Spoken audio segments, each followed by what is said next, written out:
nga aldaw. Naimbag nga aldaw. Naimbag na aldaw. Naimbag na aldaw. Naiambag nga adlaw. Kenaragsak nga isasangbay. Ken naragsak nga isasangbay. Ken naragsak ng isasangbay. Kenaragsak na isasangbay. Kenaragsak ng isang bay. Vendejo. Benedicto. Tongo. Lambot. Agudo.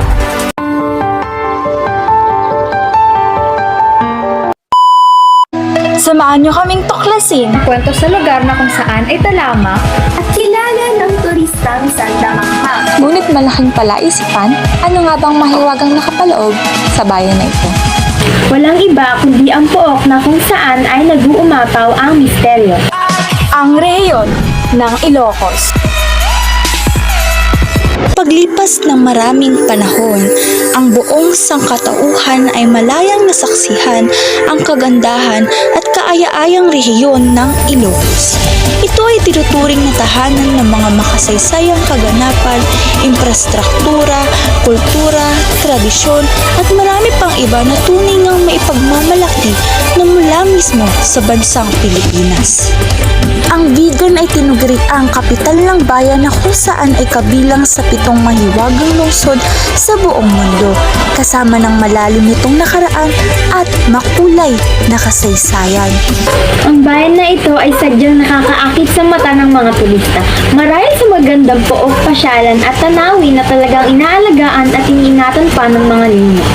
Ang natural na ganda at malawak na halimuyak na bango ay nakatanim na sa mga puso ng mga Ilocano na makikita natin sa kanilang malaanghel na ngiti. Handa ka na ba? Nasasakit ka na ba? Ano pang hinihintay mo? Tara na! First, everyone must discover the deep story regarding the Golden Ilocos region. Welcome to Ilocos region. Ilocano, also known as Ilocano and Iloco, is a member of Malayan-Polynesian branch of Austronesian language family. It is the third largest language of the Philippines.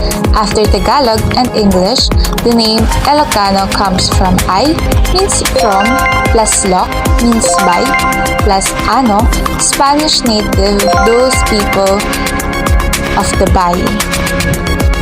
Ilocos is a region of the Philippines, encompassing the northwestern coast of Luzon Island. It is known for its historic sites, beaches, and well-preserved Spanish colonial city of Vigan. Dating of the 16th century, Vigan Mestizo district is characterized by cobblestone streets and mansions with worn iron balconies. The Wag City is jumping off point of Hajj La Paz sand dunes. The region is composed of 4 provinces, namely Ilocos Norte, Ilocos Sur, La Union, and Pangasinan. And the regional center of Ilocos region is San Fernando City, La Union.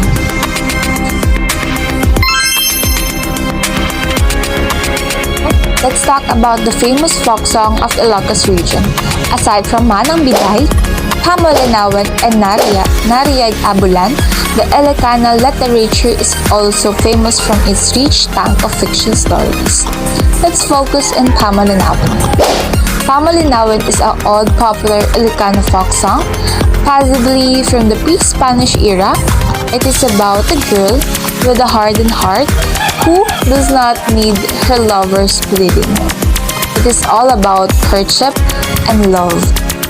The author of Pamolinawan is Jose A. Delgado.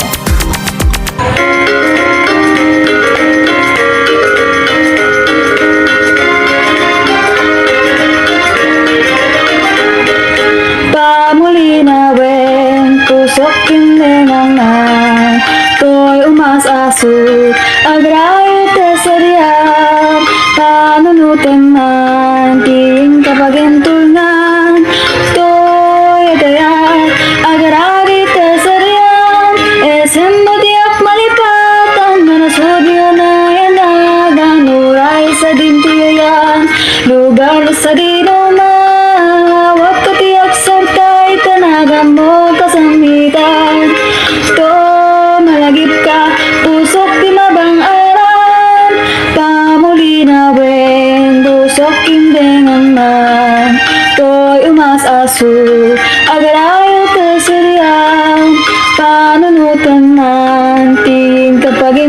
Sintian, Toya, Agarari Tasadian, Mesembariak Malipatan, Tanasudio na yanagan, Uray sa dintiayan, lugar sa dinuman, Mawag katiyan sa uday, Tanagang mo kasangitan, no malagip ka, pusok tinabang aran, no malagip ka, pusok tinabang aran.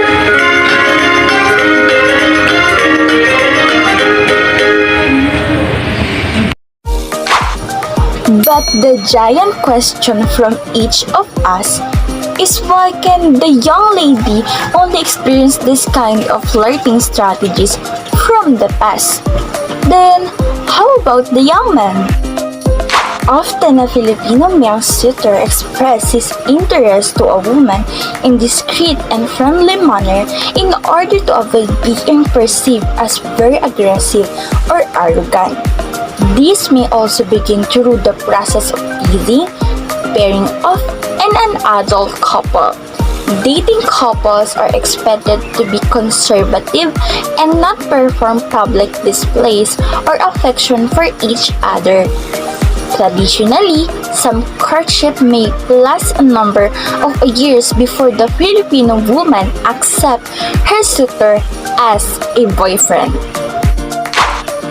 After the girlfriend and boyfriend pamamanhikan, or known as tampa and danon to the Ilocanos, this is when the man and his parents formally ask the lady's hand to have blessings from her parents in order to marry.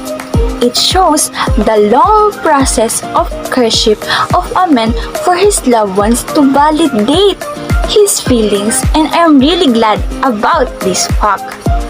Where only men make efforts for a girl in a past courtship style simply because the modest lady represented as Maria Clara was the main prize during those eras.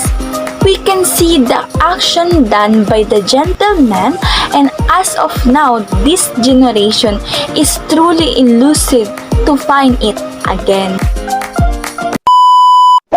Before you become jealous about the folk song Pamalinawan that truly makes women precious in this song, there's more interesting facts. Let's move on in various peculiar Asian places in Ilocos and discover what are the miracle stories behind it. A magnificent places. Wow!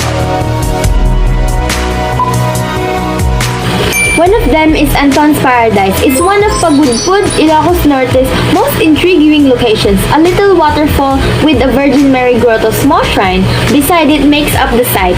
The temple is surrounded by tall trees and dense greenery. Visitors can easily approach the grotto via the wide stairs that go up to it. According to local legend, the place is named after Anton, a faith healer. This healer used to come to the spot and treat people with illnesses using the water from the spring. Nobody knows what happened to Anton or if he ever existed. Most residents, however, continue to believe in the therapeutic powers of the spring water. They also hold the sanctity of the temple in high regard. Despite its name, Bantay Abot is actually an arch rock formation, not a cave. Bantay Abot translates to a mountain with a hole. It looks like a half donut from afar. Bantay Abot is referred to as the female half of the Lover's Rock by locals. Bantay Abot has become a favorite stop for many pagudpud tours due to its unusual shape. The setting of this rock structure is also stunning. Bantay Abot is partially surrounded by water and faces the West Philippine Sea. Many visitors enjoy snapping photos and taking in the surroundings at this place because it is highly attractive. Swimming is not permitted in this area due to high currents. Geography by short story Bantay Abot Cave in Ilocos region. One day in the Ilocos region, there is a girl and she's pregnant with her child. They are tourists and currently living in the Ilocos region.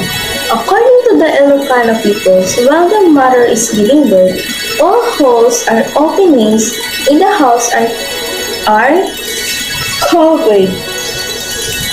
The mass spirit that can kill the baby. The next day, during their stay in Ilocos, the mother thought of taking walk and prioritizing the Bantayo region. The Bantay Abot Cave. According to the Ilocano people, when they go for a walk for the first time, they only go to the place they say bari-bari apple, going and going home.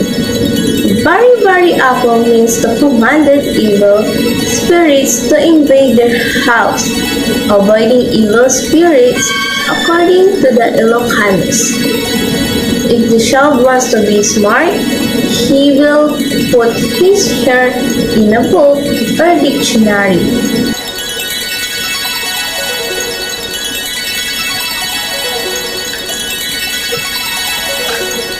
After a while, the day came when the mother died. When the mother was buried, the relatives of the children who were left behind laid their heads to relieve or eliminate the disease.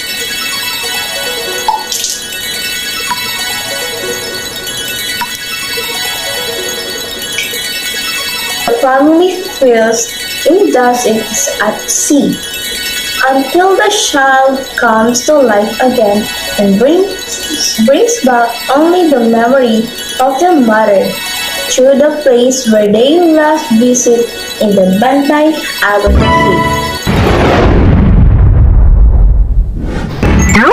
By all of those processes of Ilocanos and the divergent events in their own origin, the development in infrastructure, culture, tradition, and human behaviors suddenly appear. I know through all of the progress, I realized it would be the bridge for a lot of us to teach a remarkable lesson.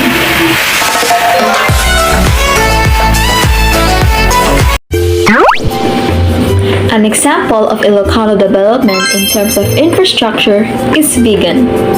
Vigan, which dates back to the 16th century, is Asia's best preserved example of a planned Spanish colonial town. Its architecture shows the fusion of cultural aspects from across the Philippines, China, and Europe, resulting in a culture and townscape that is unlike anything else in East and Southeast Asia. It is one of the main attractions of Ilocos and one of the most protected cities of the government. Up until now, it is visited by tourists from the Philippines and tourists outside of the country. Spanish colonial settlers baptized Filipinos and converted them to Roman Catholicism. In the Philippines, Catholicism blends faith in patron saints and supernatural powers. For herbal remedies of physical problems, many people turn to faith healers. In the past, they believed in spiritual healings, and if they are sick, they believe that it is caused by spirits. Accidents are frequently linked to the supernatural, to spirits such as the aswang or the manamay. Ilocano, like other Malay-Polynesian languages, has a straightforward sound system. Every syllable starts with a consonant and usually ends with a vowel. Consonant clusters are allowed in Ilocano, but only at the beginning of syllables. Only loanwords have clusters at the end of the syllables. Loom weaving to the Ilocano has been a way of life, especially in those times before the war, when people had to spin cotton yarn out of the raw cotton plant to be able to weave a blanket or a meter of cloth to make a camisa de chino. Being attached to development also signifies the overflowing growth of population and in terms of being powerful. How Ilocano build their bond in a powerful belief.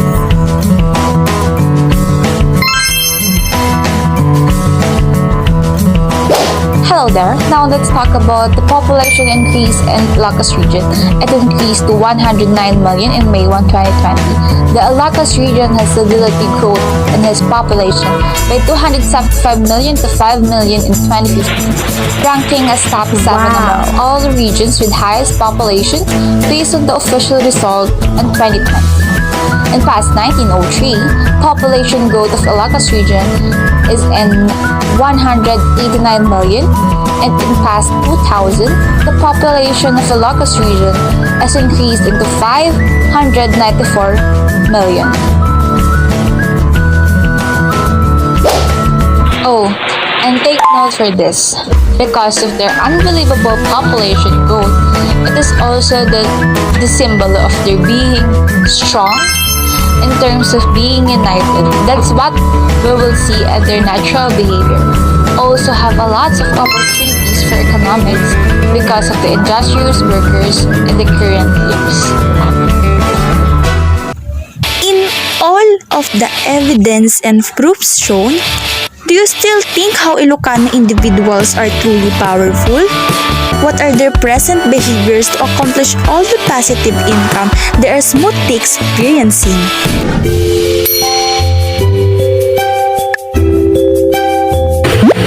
The inhabitants of the Ilocos region have a long history of being resourceful and hardworking.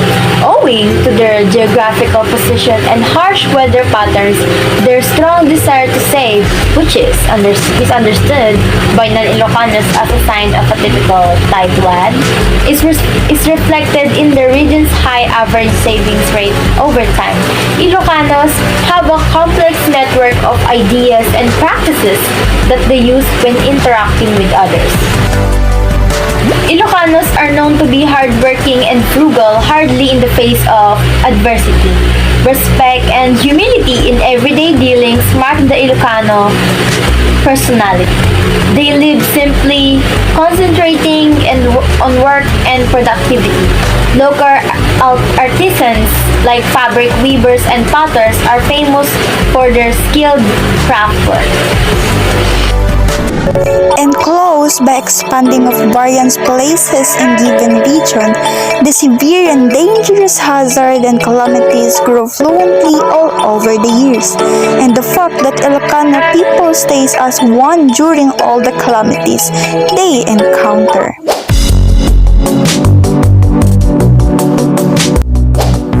Now let's talk about the volcanoes of Ilocos region. First, Mount Balonggao is an inactive volcano located in Pangasinan, Ilocos region on the island of Luzon and Philippines, rising to a height of 382 meters and 1,253 feet ASL. It is located in the town of Balonggao, about 5 kilometers from the center town. Calamities that are experienced by Ilocanos are floods, landslides, and earthquakes. There are also many volcanoes located in the Ilocos region, but most of them are dormant and extinct types, therefore not alarming the townspeople. But if these volcanoes did erupt, it would be a disaster, knowing that it has been a long time since the last time they have erupted. Floods are famous in Ilocos because the place is a low area. Typhoons are common in this region because they are near the sea, and landslides are caused by typhoons. Earthquakes are also experienced in Ilocos. It is documented on March 12, 2016 with a magnitude of 5.2 and 5.5 on different parts of Ilocos. But regardless of the calamities, they have shown how great Ilocano people can be. They help each other as much as they can and show the devastated people that there is hope and they can rise again. Across Ilocos history, linguistic, anthropology, geography, sociology, demography, and psychology, we highly witness how also the economics of Ilocos are actually mighty.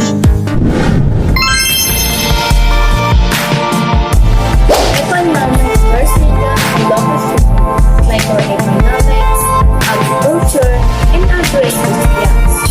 Sectors are both part-time the region's economics. Agro-industrial companies like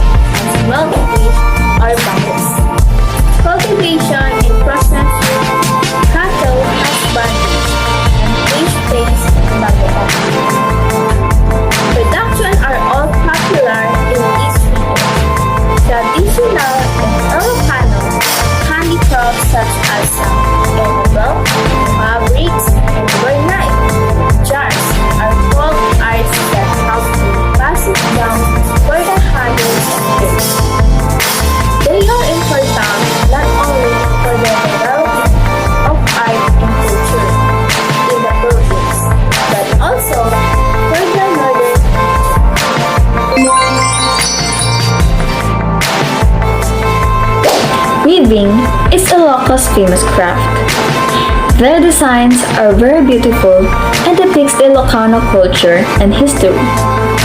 Its designs are representations of the things that the weavers see in real life, such as waves of the sea, human images, plants, and animals.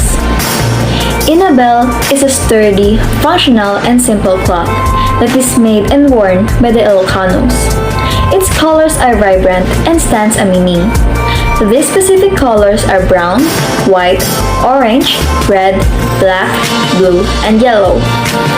Inabel can be made to be a blanket, table mat, sweater, shawl, and more. It is so functional that the people now have their own product to sell. Inabel seems to be a comfortable cloth to wear for the Ilocano people. In women, when they wear the Inabel cloth, they show their aura of the quiet beauty they have. They appeal shyness and show dignity in their manners. The Inabel have some effect that can make you look like an elegant and traditional person. The traditional Ilocano clothing are made from their woven product called the Inabel. Their designs are very ethnic looking. When it is worn, it looks comfortable and tribal. When I look at it, I see the resemblance of their culture and their tradition as Ilocano people. One of the furniture from Ilocos Norte is Inabel fabric, priced 340 pesos per yard. And this is one of Ilocano people's treasure. But why do the Ilocano lower class people are the ones working hard to make this fabric and the higher class gets to afford this fabric? It's very unfair, especially if the lower class are making this quality fabric and they work twice as hard compared to the higher class. The lower classes should be able to afford the products they made and be paid equally and work equally.